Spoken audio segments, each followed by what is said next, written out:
Assalamualaikum warahmatullahi wabarakatuh.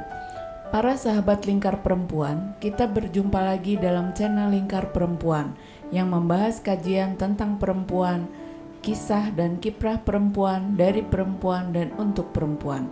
Untuk tema kali ini saya akan melanjutkan kisah tentang pemimpin perempuan di surga. Tema ini diambil dengan harapan dapat menjadi pencerahan dan suri teladan untuk para perempuan. Amin ya rabbal alamin.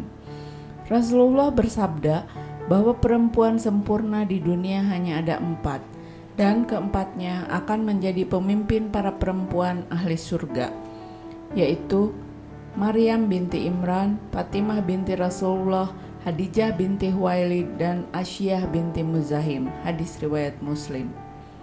Maryam binti Imran, ibunda Nabi Isa alaihi salam, pemimpin perempuan di surga. Maryam atau disebut Maria dalam agama Kristen lahir di daerah Palestina dan keturunan dari Bani Israel. Ayahnya bernama Imran dan ibunya bernama Hannah binti Fukoda. Dari garis ayah, leluhur Maryam sampai kepada Nabi Daud alaihi salam. Sementara Hannah adalah adik dari istri Nabi Zakaria alaihi salam, sehingga Maryam adalah keponakan Nabi Zakaria. Ibunya mengandung Maryam pada usia yang telah lanjut dan bernazar bahwa anaknya akan dijadikan abdi Baitul Maqdis. Maryam lahir dalam keadaan yatim. Maryam pun menetap di Baitul Maqdis dengan berbagai pekerjaan kasar, seperti mengangkat kendi, mengisi air, membersihkan lingkungan sekitar, menyiapkan makan, dan seluruh kebutuhan para agamawan. Maryam keluar dari Baitul Maqdis hanya ketika haid atau ada keperluan mendesak. Al-Quran menyebutkan bahwa Maryam merupakan sosok yang dipilih, disucikan, dan dilebihkan Allah atas semua perempuan di seluruh alam, taat, menjaga kesucian, dan membenarkan kalimat-kalimat Tuhannya dan juga kitab-kitab. Suatu saat Maryam mengasingkan diri, datanglah seorang laki-laki menghampirinya. Laki-laki yang ternyata jelmaan malaikat Jibril tersebut mengabarkan bahwa Maryam akan memiliki seorang putra. Maryam terheran-heran lantaran dia belum bersuami, juga menyatakan bahwa dirinya bukan pezina.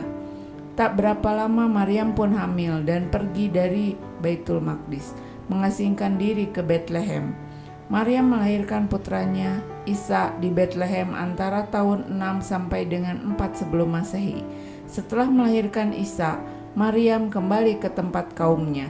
Namun ia dicibir, dihina, dianggap sebagai pezina karena melahirkan anak tanpa ayah. Pada saat itu muncul keajaiban.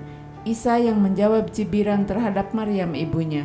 Isa yang masih bayi berbicara pada mereka, menjelaskan bahwa dirinya adalah hamba Allah yang diangkat sebagai nabi, dianugerahi kitab dan diberkahi oleh Allah. Al-Quran tidak menerangkan kehidupan Maryam sesudah kelahiran Nabi Isa alaihi salam dan tidak mencatat akhir kehidupan dari Maryam. Beberapa keistimewaan dan sikap teladan Maryam diantaranya yaitu Maryam atau Maria dalam agama Kristen adalah perempuan teladan dalam Al-Quran dan Alkitab Injil yang menginspirasi para perempuan untuk menjadi pribadi yang lebih baik. Maryam adalah perempuan yang dipilih Allah untuk mengandung dan melahirkan Nabi Isa alaihi salam yang juga merupakan sosok lelaki suci dan taat menjalankan perintah Allah.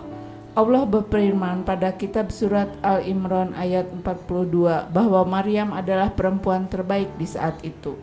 Maryam adalah perempuan yang sangat benar di mata Allah. Kitab surah Al-Maidah ayat 75. Maryam adalah ahli surga. Nabi Muhammad ketika berkhutbah pada sahabat-sahabatnya menceritakan bahwa Maryam adalah salah satu dari perempuan paling suci di dunia dan telah dijamin surga. Maryam lahir dari orang tua yang beriman. Maryam adalah anak dari orang tua yang bersedia menyerahkan putrinya sejak masih dalam kandungan untuk mengabdi kepada Allah. Maryam tidak menangis ketika dilahirkan. Maryam menjadi satu-satunya perempuan yang namanya diabadikan sebagai nama salah satu surat dalam Al-Quran.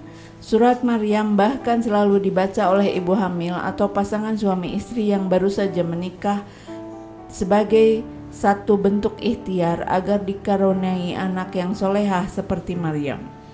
Maryam satu-satunya perempuan yang bisa memasuki Baitul Maqdis, yang saat itu hanya boleh dimasuki laki-laki. Maryam adalah manusia kedua yang paling banyak berbicara dengan malaikat setelah Nabi Muhammad.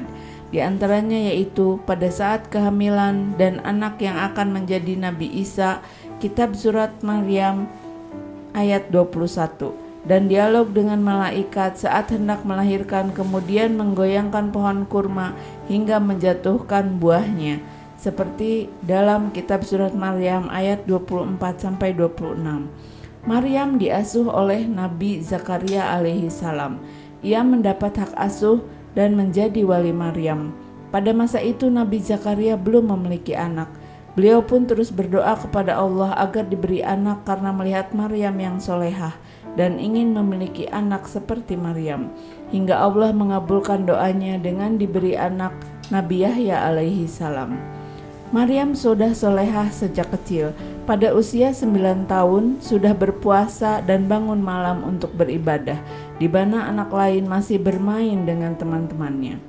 Maryam adalah perempuan yang kuat, tercermin pada kemampuannya bertahan hidup di dalam Baitul Maqdis. Ia bertugas mengangkat kendi, mengisi air, membersihkan lingkungan sekitar, menyiapkan makan dan seluruh kebutuhan para agamawan. Maryam mendapat makanan langsung dari Allah. Saat Nabi Zakaria menjenguknya ke Baitul Maqdis, mendapati makanan yang spesial di dekat Maryam. Ketika ditanyakan dari mana makanan itu, Maryam menjawab, makanan itu berasal dari sisi Allah. Maryam selalu taat dan sabar. Maryam berjuang sendirian ketika mengandung Nabi Isa alaihi salam. Ia tetap sabar menjaga dan merawat kandungannya, tetap berjuang dan sabar dalam menjalaninya hingga Nabi Isa alaihi salam lahir. Maryam rela berkorban. Ia rela pergi mengasingkan diri selama kehamilannya dan hidup sendirian.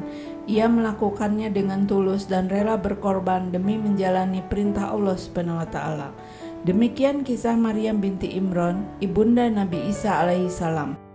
Semoga bermanfaat dan menjadi inspirasi untuk selalu memperbaiki diri dan mengambil contoh kebaikannya. Terima kasih. Wassalamualaikum warahmatullahi wabarakatuh.